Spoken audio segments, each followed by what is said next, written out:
Say what's cracking, YouTube? It's your boy 16 to life, and I'm back like I'm on a parole violation. Yard down! Now, for those of y'all that's new to my page, in 1994, I got arrested. I was eventually sentenced to 16 years plus life, and I served 24 years straight in the California prison system. During those times, I accumulated some good stories. I'm going to drop one on y'all today. If you like the video, be sure to hit the like button, leave a comment, subscribe. Most importantly, hit that notification bell. That way, anytime I drop a story, you will be notified ASAP, and you can hop on it whenever you're ready. Also, if you're new to my page, be sure to check out some of my older content. I got some fire stories, man. I got some beep, boop, pop, pop. I got some fight stories. I got some funny stuff. You know, I got a whole lot of stuff, man. So be sure to check me out. Go to my YouTube playlist, scroll down, and you will definitely find something that you like. Now, let's hop right up into this story. This story takes place in 2011 at a prison known as CMC East. I was on A yard. Now, this story is about my cellie. I spoke to him. He didn't want to be mentioned, so we're going to keep his name anonymous, right? So, my cellie worked in the main kitchen. Now, CMC, they have 4 yards: A yard, B yard, C yard, and D yard. Each yard has its own kitchen. Now, in that kitchen, you might have some light preparing of the food, but for the most part, they just put the food on the trays and pass the food out to the people that come up in there, then clean the trays, so on and so forth. Now, the main kitchen is off the yard. In order to get to the main kitchen, you had to leave the yard, go into what's known as the plaza. Then you go through what's known as work exchange. Back there, they have the main kitchen. They had several vocational trades: dry cleaning, auto mechanics, welding, so on and so forth, right? Now, one unique thing about CMC, I believe California may have 32, 33 men's prisons. I think CMC is one out of 2 prisons where you can purchase ducats from the main canteen. Now, what a ducat is basically it's an equivalent of $1, and it's like cardboard monopoly money. And so each convict is allowed to purchase, if he's able or he wants to, up to $50 worth of canteen per month. Now, the purpose of this canteen is each yard has what's known as a mini canteen. In that mini canteen, they sell popcorn, chips, candy, soda, ice cream, so on and so forth. Now, each ducat has a bunch of little squares on it. Each square is worth a nickel. So if you purchase the ice cream that's worth 55 cents, they have this little tool. They'll clip off 55 cents and give you the change. Now, like I said, CMC is only one of 2 prisons that have these ducats.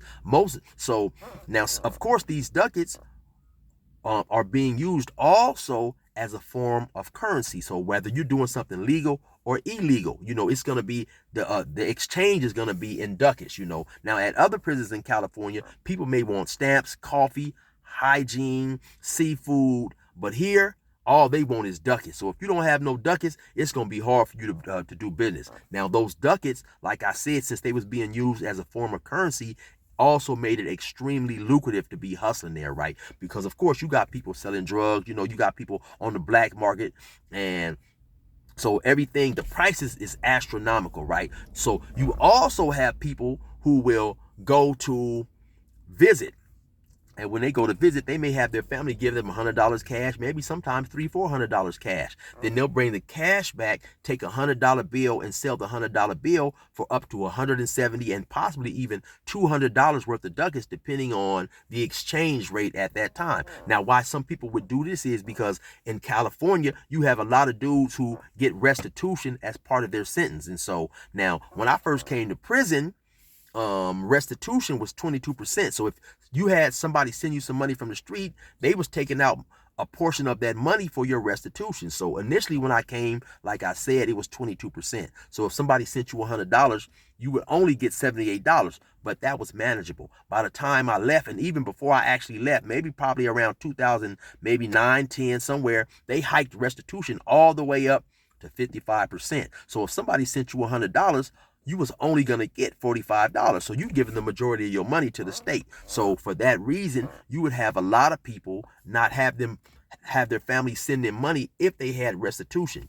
They would circumvent that by sending money to somebody else who didn't have restitution. And then, like I said, once again, here at CMC, if they was able, they would go on a visit, get cash money, then come back and sell the cash money for ducats. Now, the reason why the people who was hustling and who had all the ducats was selling it for cash money is a couple of reasons. One, because the profit that you was making on whatever you were selling, especially if it was illegal, it was so astronomical that you could afford to do that. Also, like I said, we was only allowed to have 50 ducats. And so if the cops find you with more than 50 ducats, they gonna take it. So if you got $800-900 worth of ducats and you sell some off for a few $100 bills, they was much easier to hide. Then if you ever needed the ducats again, you could always go back out there and resell the ducats. In 2003, somewhere around there, smoking tobacco became outlawed in the prisons out here in California. So tobacco was an extremely and highly sought after item. So just to give you guys an example, a pouch of Bugler, which is a name brand of tobacco, is $2.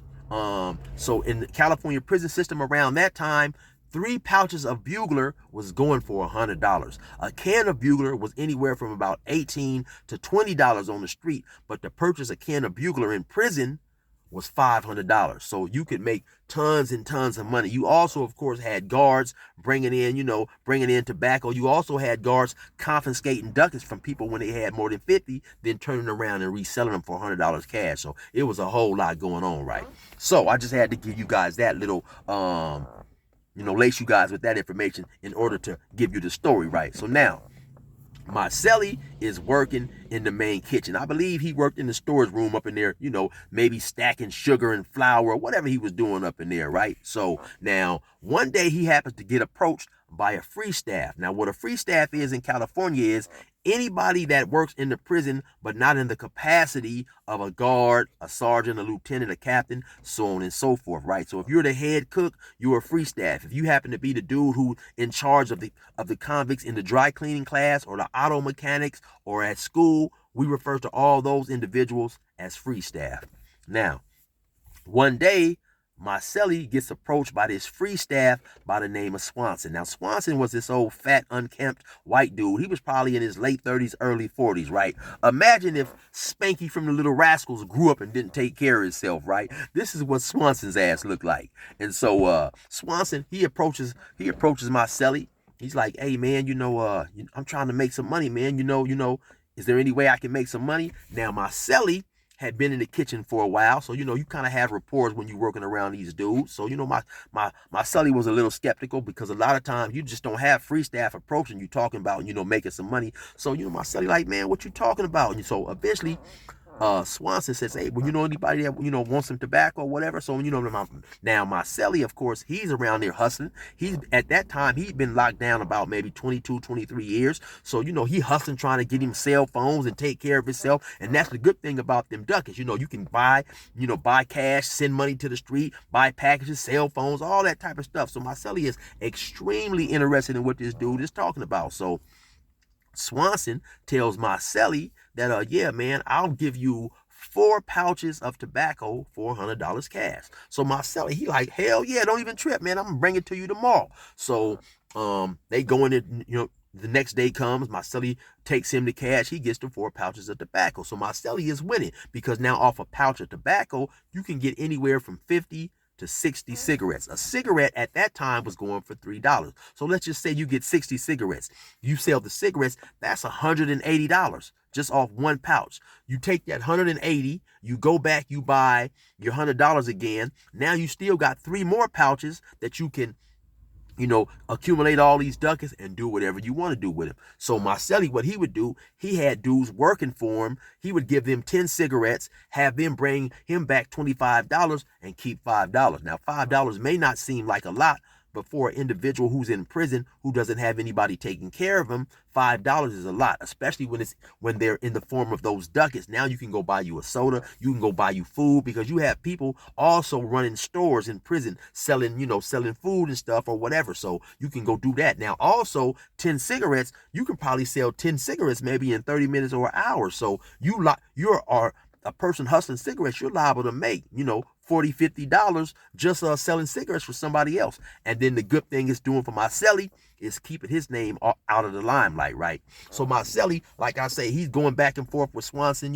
He's selling the cigarettes, he's buying $100 bills. He's loving this, he's winning, you know what I'm saying? And so one day Marcelli gives Swanson $100 again to bring him some tobacco. They supposed to meet the next day. So Marcelli goes to work and Swanson ain't there. So now Swanson has left a message, and somebody comes and tells Marcelli, hey man, go see such and such. I forget the name of the dude. Matter of fact, it wasn't even no dude. The person that Swanson wanted Marcelli to go see was a dude who was a homosexual, right? So now the homosexual was from another yard. He was on C yard. Now C yard is known to have a high population of homosexuals. You know what I'm saying? It's a totally different vibe over there. You know, you got these dudes that's full blown dressing like women and stuff. You know, you go over there, you might see people who think, you know, you may see dudes dressed as women who think they're RuPaul. You might go over there, you might see Penis Williams, you might see Amber Hose. Ain't no telling who you gonna see over there on that C yard. You know, that C yard was off the chain, man. Sodom and Gomorrah. And of course you had dudes over there indulging in that get down and all that old type of stuff. But anyway, I digress. So Marcelli, he wants to get his, Marcelli, of course he wants to get his tobacco, so he goes to the kosher kitchen. The kosher kitchen is the part of the kitchen where this homosexual dude was working. And so the dude say, hey, yeah, what's going on? Marcelli say, hey man, Swanson said you had something for me. Oh yeah, come on over here. So he walk over there. The dude opened a big old giant box, and Marcelli said, it's just full of tobacco. It's just full of tobacco, right? So Marcelli, he said, oh, man, he get the tobacco. But he thinking, okay, man, this ain't fits to last too long, right? Because when you hustling in prison, drugs or whatever, you want to try to keep everybody out your business, So Marcelli could just imagine this dude going back to CR, over there selling tobacco to everybody, and eventually he was gonna get, Marcelli felt the dude was gonna get caught. So Marcelli get the tobacco from him. He go back to the yard, he hustling, he doing what he doing, right? And so now one day, maybe a couple of weeks down the line, Marcelli he gives Swanson some more money for some more tobacco, right? So when Marcelli is coming back from chow or doing something, he happens to look out the gate and he sees a whole bunch of dudes who are known as ISUs, just like the Investigative Service Unit is what I believe it stands for. It's pretty much like the FBI of the prison, some higher up guards who investigate drug sales, narcotics,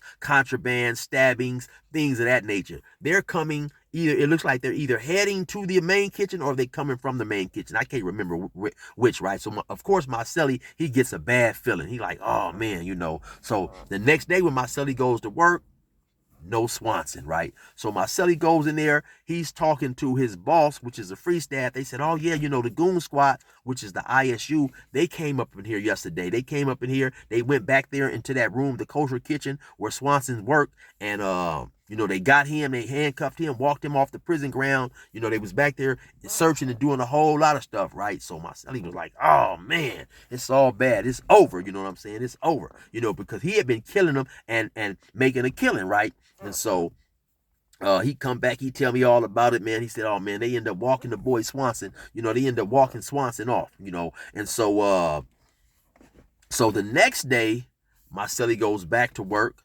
and now his boss tell him, oh man, you ain't gonna believe it, man. He said some type of way the goon squad had got word of what was going on up in there, and so they end up putting cameras up in the kosher kitchen. And so not only do they catch Swanson in there bringing in tobacco, they catch Swanson having a relationship with the homosexual, with the man boy. Yeah, so, it's crazy, man. Here Swanson is free. He can go out there and enjoy all the women or all the men that he wants, if that's his prerogative, like Bobby Brown was singing about. It's my prerogative. I can do what I want to do. But whatever, anyway, you know what I'm saying? But what Swanson wanted to do, Swanson wanted to come in prison and suck on a ding-a-ling, man. So that's crazy. So not only was he bringing tobacco in and sucking on ding-a-lings, unbeknownst to him, he was making porno tapes because it was all being recorded, right? So of course, when they come up in there, they do their little raid. Then they go hit C Yard. They take the man boy that Swanson was messing with. They take him and a few of his homegirls to prison. You know what I'm saying? So when we say they take him to prison, they take him to jail, we are meaning that they got took to the hole. So yeah, Swanson's girlfriend, some of his homegirls, all of them, they end up going to the hole behind that tobacco, man. So yeah, that was crazy, right? So like I say, here this dude is, man. This dude is free. He can do whatever he wants to do, but he wants to come in here and blow the horn of an incarcerated, cross-dressing convict. Anyway, though, A lot of people ask me a lot of times, man, hey, chill, does a lot of that stuff go on, or are people preyed upon in that manner? And, for the most part, it may have happened a lot before I came to prison in 1996, but for the most part, by the time I got to prison, it was extremely rare. I think I only even heard about it happening twice, right? You have so many people in here that's willing to participate in that. You don't hear a lot about people being taken advantage of, and especially also a lot of people know that the California prisons are pretty much everybody in prison. You have a large percentage of people in prison who are affiliated with a gang, a clique, or organization, and those gangs and organizations are not going to allow or stand for somebody from their respective community to be victimized in that type of manner. To keep it 100 with y'all, most times when you hear of somebody being victimized, they are being victimized by somebody in their own collective. But anyway, you already know what it is. It's your boy 16 to life. Resume normal program.